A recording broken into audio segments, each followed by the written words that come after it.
If you were to hire a virtual assistant to represent you and your business, what kind of application process and discovery call process would you go through? Then that's probably the type of client that you're looking for. So Hey, Laptop Freedom Babes, Wanderlust. this is Ella from Greece. Hello.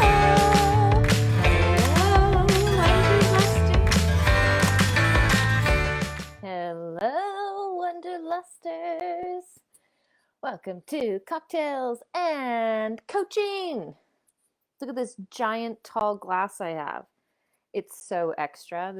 I'm pretty sure this is just for like Belgian beers or something, but I was feeling really extra in my cocktail. So welcome to Cocktails and Coaching. Hello, I am Rebecca. I am the Wanderlust VA.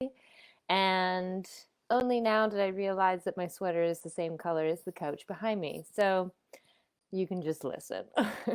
Today's cocktail is a Paloma a la Rebecca, which means that I just kind of made something very similar up in my head. So cheers. And if you are joining with a beverage or just hanging out, no, it's 5 o'clock somewhere, it's happy hour, and we are hanging out. Okay. Give me a yes if you're like, palomas are my thing. Also, I know it's November and it's snowing where I am, and paloma is such a summery drink, but who set the rules? Okay, let us begin. Let me know if you're watching. Say hi. Let me know where you're watching from or if you're catching the replay. So excited for this cocktails and coaching live training because it's so simple and crucial.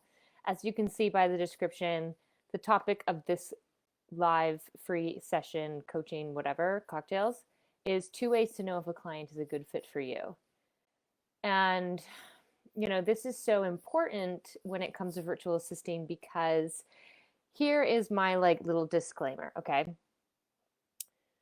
When you start your virtual assistant business, you might not find your unicorn clients right away. Your first couple clients actually might suck. They might not be good fits.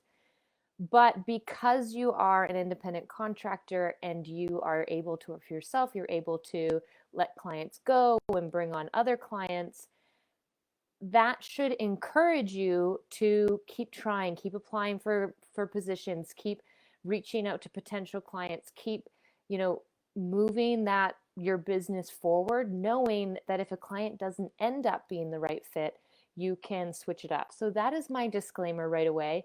I find that there's a lot of women, they're like waiting for the perfect client to come around, and therefore they're like missing a lot of really cool potential opportunities. So what I want to do in this training is I want to give you like 2 really kind of empowering tips in order to sort of figure out if, after you hop off of a discovery call with a client, if they're a good fit for you or not. Before I start, let's make some really fun announcements. So anyone new joining, we always have new members, which I love. I'm Rebecca. I'm the Wanderlust VA. I do the Laptop Freedom Program, Laptop Freedom Moms. Laptop Freedom Moms is closing enrollment, so hop on that. Laptop Freedom Program will be opening soon. So excited for that. And we're also adding some really fun mini courses. So anyone who's interested in starting without a website and they want to build their VA profile, we've got a mini course available on the at www.thewanderlustva.com for like less than a cup of coffee. That one's a really good one. And we're also really supporting one of our Laptop Freedom Babe alum with her Dubsado course. If you are curious about Dubsado, head to the Wanderlust website. We have a course called Dubsado Done Right. It's like if you actually want to set up Dubsado properly at the beginning and maximize it, that's the type of course you want to take. Okay, that's all my housekeeping. So let's jump in. 2 ways to know if a client is a good fit for you. And again, this is a sense of like, I want you to feel really empowered in this process, but I also want you to be able to identify if you're cock blocking yourself. So it's like, okay, are you waiting for the perfect client to come around, or are you actually full of doubts, and every time you think a unicorn client's coming around, you convince yourself that you wouldn't be able to get the job anyway. Finding clients is so much like dating. So we can sit around, we can, whatever, we can sit around, we can choose not to meet new people, we can choose to not go on dates because we're like, I'm just waiting for the person that I'm going to be with for the rest of my life. That's it. And so I'm not willing to try out relationships. I'm not willing to meet new people. I'm not willing to go on a couple first dates. I'm just going to sit here and wait for my forever person to come around. It works for some people. It really, really does. But in the meantime, you're doing a lot of waiting around and you're not learning, you're not doing self-exploration. And in the VA sense, you're not working with clients, learning the back end of the business, deepening your skills, maybe finding a niche that you fall in love with. And remember all the things that you can learn from working with clients who don't end up being a good fit. I learned way more from clients that weren't a good fit than I do from clients that are a good fit, believe it or not. So here's two things. You apply to a job, you reach out to a potential client, and you hop on a discovery call, okay? You then wrap up the discovery call and you're trying to figure out, okay, is this a client someone I want to move forward with? Here is tip number one. What was your experience applying and having an interview / discovery call? What was that experience like? That tells you a lot about a potential client. Were they like chaotic and really crazy and the discovery call was like 5 minutes and then they had to go? Or were they present? Were they sitting down? Were they really present with you during the discovery call? Did they give you details? Did they ask thoughtful questions? Was the application like short and not very, in depth?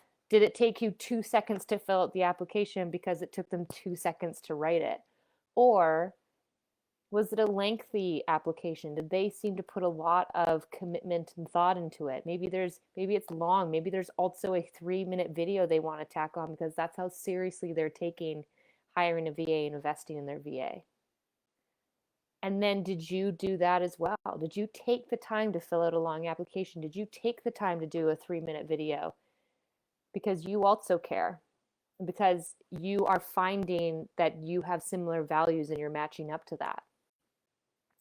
So that's one thing I really want you to ask yourself, like besides the words that came out of their mouth, either in the application or on the discovery call, what was the overall experience? Were they on time? Did they seem organized in the discovery call? Did they reschedule? Did they ghost? Did you like follow up with them and then you didn't hear anything? What's that process like? And get curious, right?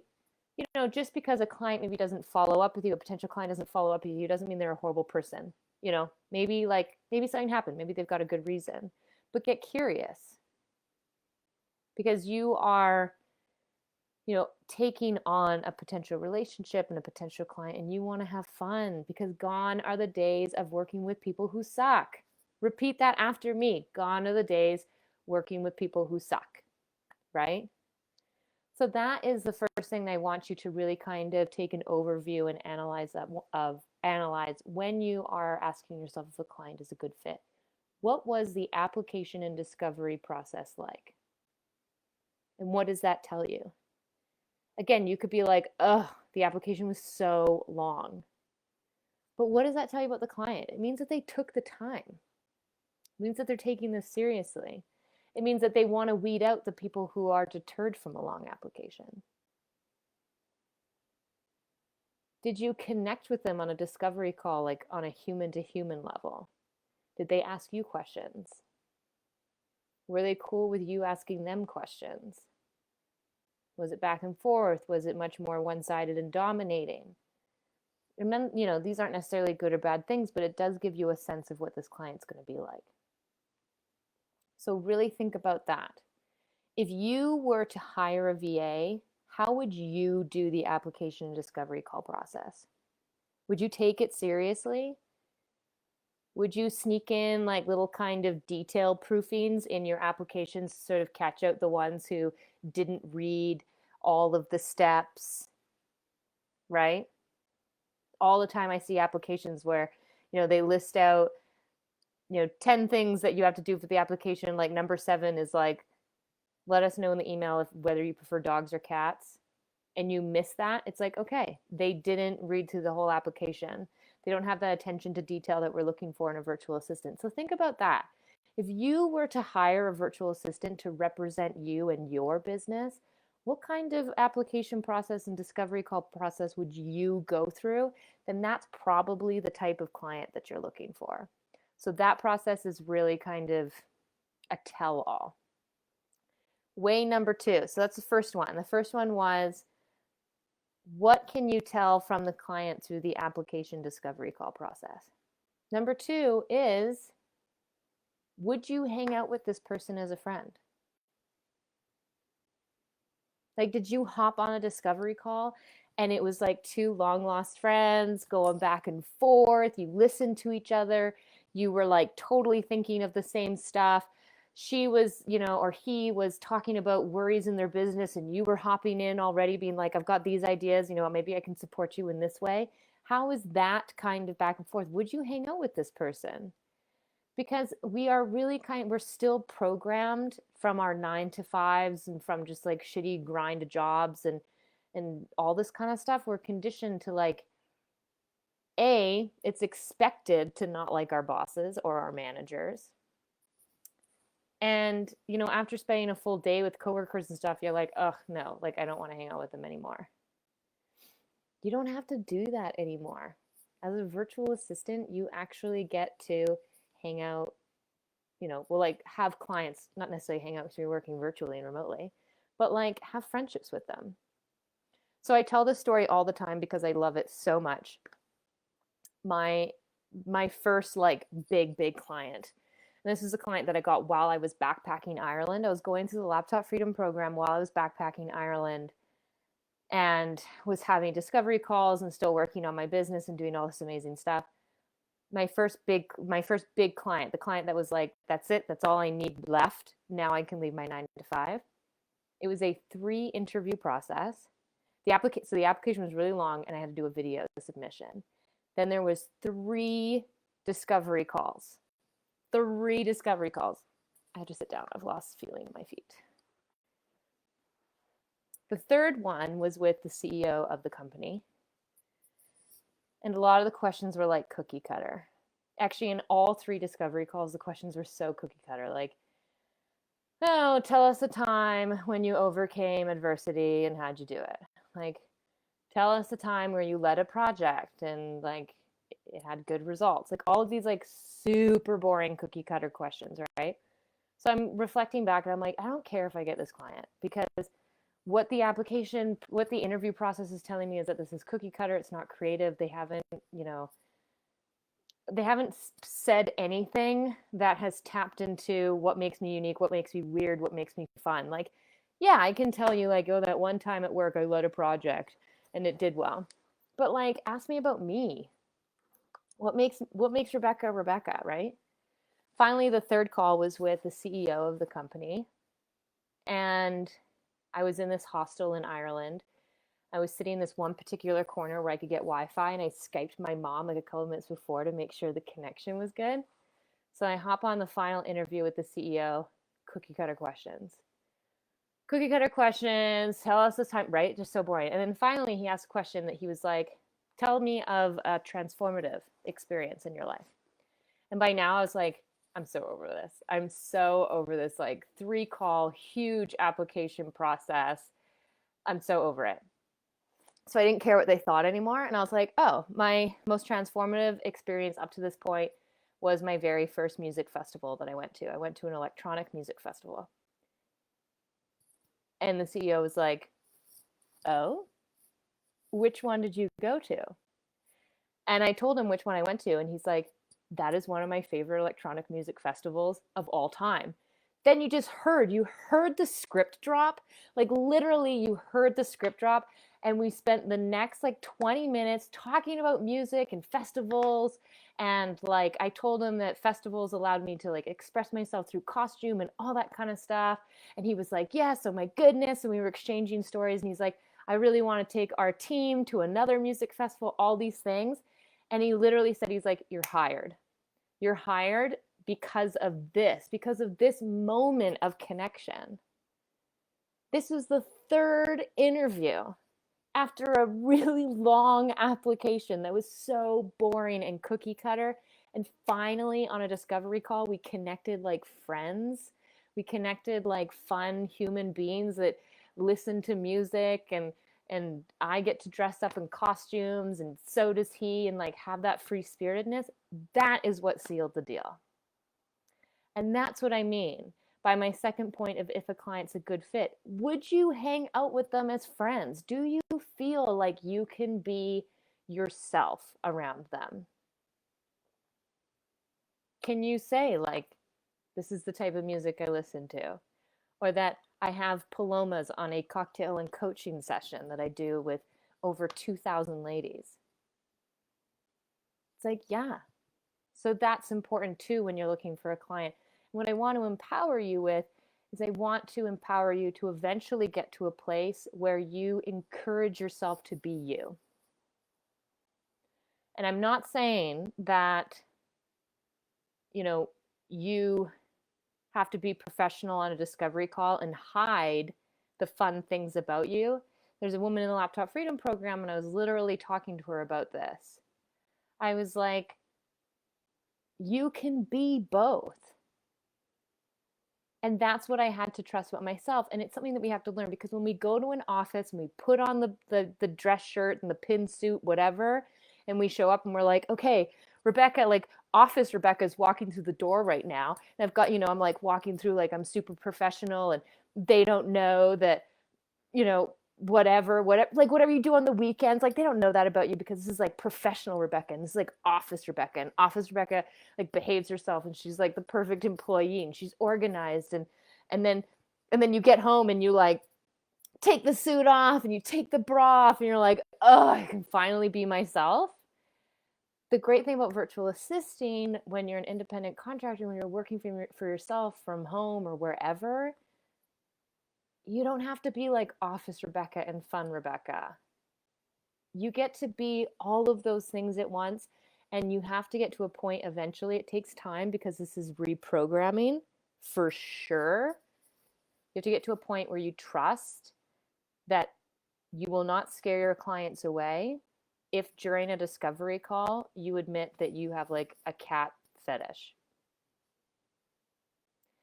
that you admit that you are the champion bocce ball person in your cul-de-sac, or that you love singing to Celine Dion in your shower, or that what makes you you is,